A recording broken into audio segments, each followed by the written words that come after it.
আসসালামু আলাইকুম, কেমন আছেন সবাই? ফুড কুকিংয়ে সবাইকে স্বাগত জানাই।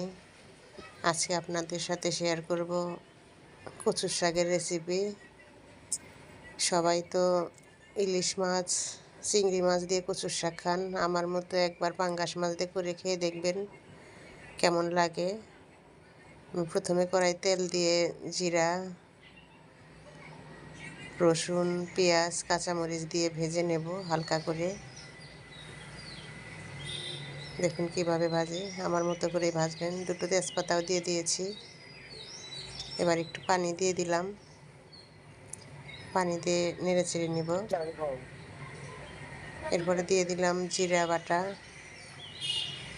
রসুন বাটা, আদা বাটা দিয়ে দেব।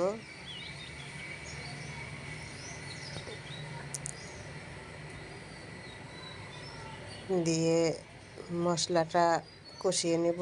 পরিমাণ মতো লবণও দিয়ে দিবেন। মশলাটা এমনভাবে কষাবেন যাতে মশলার গন্ধটা না থাকে। আর একটু হলুদের গুঁড়াও দিয়ে দিলাম। এই তো পাঙ্গাস মাছ কেটে রেখেছিলাম, তার সাথে তেলও আছে। তেল মেল দিয়ে সব কিছু দিয়ে আমি পাঙ্গাস মাছটা কষিয়ে নেব।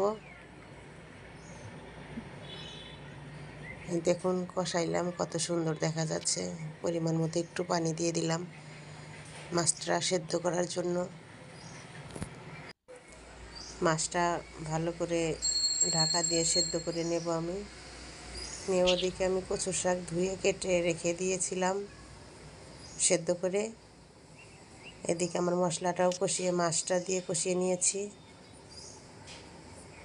দেখুন কত সুন্দর দেখা যাচ্ছে। এই যে কচুর শাকটা এখন দিয়ে দেব।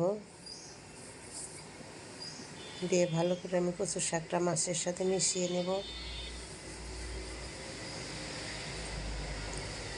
মিশিয়ে নিয়ে ভাজতে ভাজতে একসময় দেখবেন যে অনেক সুন্দর তেল উঠে গেছে। তখন ভাববেন যে আমার রান্নাটা হয়ে গেছে।